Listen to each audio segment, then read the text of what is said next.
그리고 선거관리위원회 직원들이 언제 휴직을 제일 많이 가는 줄 아세요? 국회의원 선거철, 대통령 선거철에 휴직을 제일 많이 한대. 일이 많을 때 그냥 쉬는 거야. 가족회사니까 우리 아빠가 휴가 결제해줄게, 너 쉬어. 아빠 나 쉬고 싶어요. 그렇게 하는 거야. 이게 일반 회사에서 말이 되는 얘기입니까? 아빠 나 면접하기 싫어. 아빠 요즘에 나한테 뭐라고 해. 이게 사법부의 불신이 커진 건 안타깝지만 만약 윤석열 대통령이 이런 걸 지시를 해가지고 이걸 밝혔다고 해요. 저는 무조건 거기에 정치 프레임 써졌을 거라고 생각을 합니다. 대통령이 지금 선관위 장악하려고 좀 이걸 하고 있다. 진짜 나쁜 놈이다. 선거의 꽃 선관위를 건드리고 있어. 역시 독재.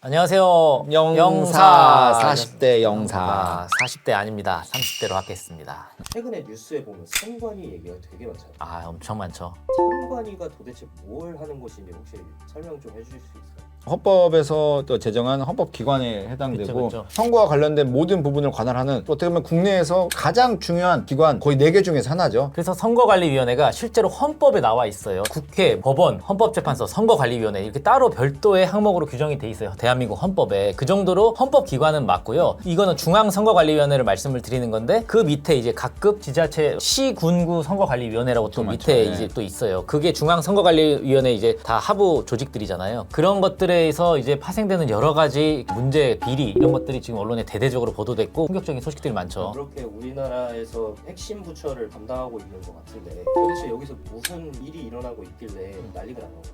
무슨 일이 일어나고 있는지를 대한민국 국민들이 아무도 잘 모르고 있었죠. 아무도 잘 모르고 있다가 이번에 뉴스를 보면서 각종 부정채용, 아빠 찬스, 수많은 비리들이 지금 격발이 됐고 감사원 감사와 이제 이런 걸로 족발이 됐는데 이제 권한쟁의 심판 때문에 또 헌재는 헌법기관이다 해서 헌법재판소에서 위헌 판결을 내렸죠. 선거관리위원회는 감히 비유를 하면 우리 몸에서 심장에 해당되거든요. 심장에 해당되는데 이제 거의 피를 공급하는 거죠. 가장 핵심적인 기관이고 사람이 심장이 안 뛰면 어떻게 되죠? 죽잖아요. 마찬가지거든요. 우리나라 선거관리위원회가 부패돼 있으면 우리나라는 제대로 기능할 수가 없다고 생각을 하거든요. 근데 이번에 너무 충격적이었죠. 이 심장이 완전 썩어 있었죠. 그 심장이 어떻게 썩었는지를 한번 다 말씀을 드려볼게요. 2013년부터 2023년까지 지속적이고 반복적인 채용 비리가 있었고요. 고위직 간부들의 가족 및 친인척 채용 비리, 2018년도에 또 뭐가 있었어요. 전 사무차장 딸 채용 청탁이 있었죠. 사무차장은 차관급 인사예요. 굉장히 고위직이란 말이에요. 그리고 이게 한 번 있었던 게 아니에요. 2019년도에도 김세환 전 사무총장 아들 부정 채용 비리 사건이 있었고 2022년 1월에는 또 박찬진 전 사무총장 딸 부정 채용 사건. 이게 그러니까 이름만 바뀌지 사무총장, 차장 뭐 먼 사람들 다 그냥 아들, 딸 다 거기 그냥 이른바 가족회사라는 거 아니에요? 저는 이렇게까지 대규모의 가족회사는 마피아 말고는 본 적이 없는 것 같아요. 진짜 맞습니다. 네, 진짜로. 자, 죄송합니다. 제가 말을 실수했네요. 저는 마피아라고 얘기했는데 마피아도 그렇게 나을 것 같습니다. 솔직히 말해서.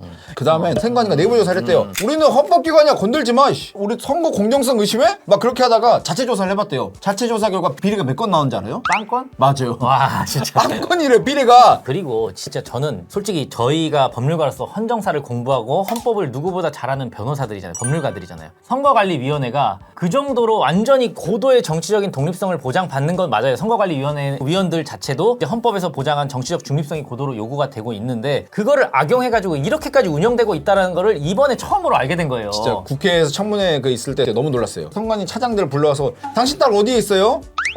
저 인천 선관이요. 그 옆에 사람은 당신 아들 어디에 있어요? 저희 아들은 그 대구 선관이요. 그 다음에 그걸 야 어떻게 가족들을 이렇게 채용할 수 있어요? 그러니까 빳빳하게 그렇다고 하더라고요. 우리 선관위는 가족 회사로 뽑는 게 전통이야. 이런 미친놈이죠 이거는 진짜로.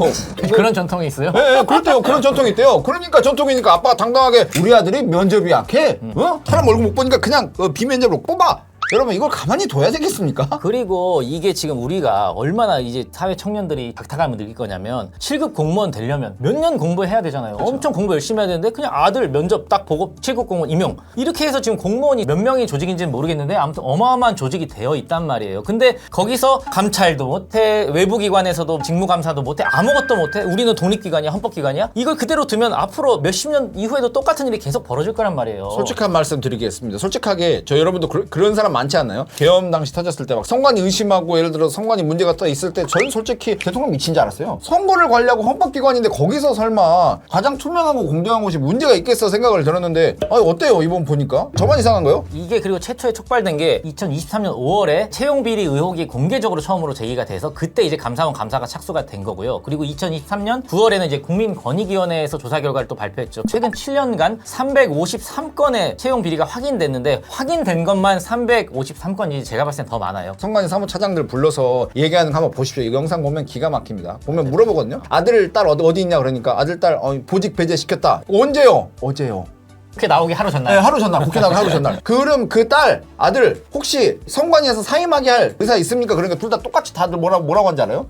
그거는 딸과 아들의 의사에 달린 문제라. 제가 박찬진 증인에게 묻겠습니다. 예, 지금 따님 어디 계십니까? 보직 배제된 채 발령되어 있습니다. 배제 언제 됐습니까? 어제 일자로. 지금 따님 사퇴 시킬 의향 있으십니까? 그럼 본인의 의사. 저러니까요. 이런 식으로 채용 비리가 너무 많잖아요. 수백 건이 될 정도로 채용 비리가 이렇게나 많고 공정성이 없는 곳인데 없어요. 공정성 없다고 하겠습니다. 이런 곳에서 선거를 제대로 공정성 있게 치를 가능성이 있는 거예요. 그게 의심된다는 맞아요, 거예요. 솔직히 맞아요. 그게 내부가 썩어 있는데 그러면 예를 들면 가족들끼리 꽁짝꽁짝 해가지고 야 이거 좀 잘못 있는 것도 다 덮고 넘어가자 이렇게 했을 가능성이 없을까? 그런 합리적인 의심이 들 수 있다라는 거를 자초한 게 선관이고요. 갈아엎어야 돼요, 솔직히. 비리가 이렇게 많이 밝혀져 있잖아요. 대대적으로 보도가 되기도 하고 처리를 하고 있는 과정인 것 같은데 정확히 지금 어떤 식으로 처리가 되고 있고 어떤 과정을 밟고 있는 건가요? 지금 그래서 진짜 웃긴 게 뭔지 아세요? 선거관리위원회가 자체적으로 이걸 이렇게 해라라는 뭐 권고가 내려졌다면서요. 잘못은 됐는데 외부 기관이 뭘 할 수가 없잖아. 그러니까 자체적으로 너희들이 징계를 할 거면 해. 이런 권고 조치를 내렸다라는 건데 그게 돼요? 저는 이게 무서워요. 선관위 그 부분에 대해서도 점점 여론에서 기사가 좀 내려가고 있습니다. 사람들이 좀만 있으면 까먹을 거다. 어차피 결국에 우리들이 다 해먹을 거란 걸 알고 있다는 거예요, 지금 이게. 2025년 3월 6일 날 추가 조치 고려 중이라고 하면서 뭐라고 했는지 아세요? 김용빈 사무총장. 이분도 법관이에요. 이분도 서울고등법원 부장판사 하시는 분이야. 내가 법원에서 만났어. 특혜 채용된 10명 중 9명 임용 취소 어려워서 자진 사퇴 권고 및 추가 조치를 검토하겠다. 자진 사퇴 권고, 추가 조치를 검토하겠다라는 거지. 뭐 고발하겠다라거나 해임하겠다라거나 자진사퇴 그런 거 권고는 없잖아요. 그거잖아. 자진사퇴를 그만두면 안 될까? 야, 너 문제되니까 너 정도만 나가줘. 이거를 권고하겠다라는 건데. 이게 탄핵 소추가 되고 그러면서 너무 긍정적인 효과라고 생각을 해요. 왜 그러냐면 이게 사법부의 불신이 커진 건 안타깝지만 만약 윤석열 대통령이 이런 걸 지시를 해가지고 이렇게 밝혔다고 해요. 저는 무조건 거기에 정치 프레임 써졌을 거라고 생각을 합니다. 대통령이 지금 선관위 장악하려고 좀 이걸 하고 있다. 진짜 나쁜 놈이다. 선거에 꽃 선관위를 건드리고 있어. 역시 독재야. 아마 그런 식으로 몰고 갔을 가능성이 저는 진짜 크다고 생각하거든요. 저 이거 제대로 해결도 안 될 것 같고 결국 유야무야가 될 가능성이 진짜 클 것 같아서 너무 걱정입니다. 그리고 이게 특혜 채용이 왜 정치적인 우파 좌파의 문제입니까? 이거는 채용의 공정성, 절차의 공정성, 우리 같은 청년들을 자녀로 둔 사람들, 다른 사람들이 다 분노해야 되는 지점 아니에요? 그래서 이번 선관위 사태가 우리 대한민국 헌법을 이제 드디어 개헌을 할 때가 왔다라는 논의랑 정확하게 연결이 된다라고 생각합니다. 선거관리위원회가 아까 말씀드린 헌법에 명확하게 규정된 헌법기관이에요. 그리고 우리 헌재도 헌법기관이고 법원도 헌법기관이에요. 근데 그 헌법기관들의 여러 가지 비리와 문제점들이 지금 국민들이 목도를 했잖아요. 객관적으로 지금 확인을 했잖아요. 그렇기 때문에 이거를 이번 기회에 개헌을 통해서 선거관리위원회도 수술을 하고 뭐 헌법재판소도 수술할 부분이 수술하고 막 이렇게 막 헌법재판관 임명하는 걸로 너무 싸우지만 말고 제도를 개선을 해야죠. 만들어 놓은 제도가 잘 운영이 안 된다는 걸 다 알게 됐잖아요. 이번 사태에 이게 밝혀진 거잖아요. 충분히 알려면 알 수 있었을 것 같은데 왜 여태까지 관심을 아무도 안 가졌던 걸까?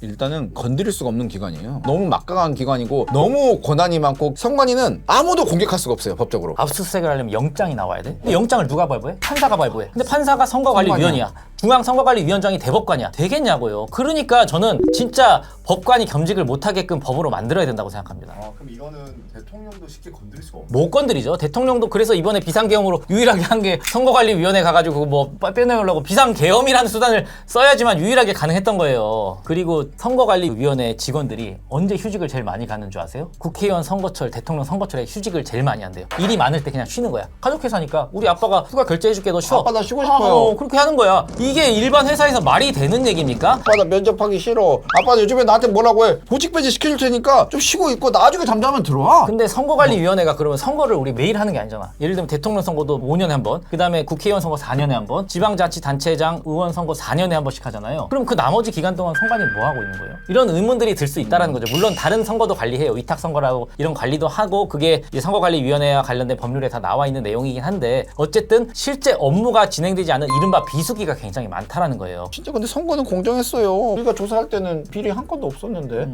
사실 개편을 하려면 되게 많은 과정을 거쳐야 되잖아요.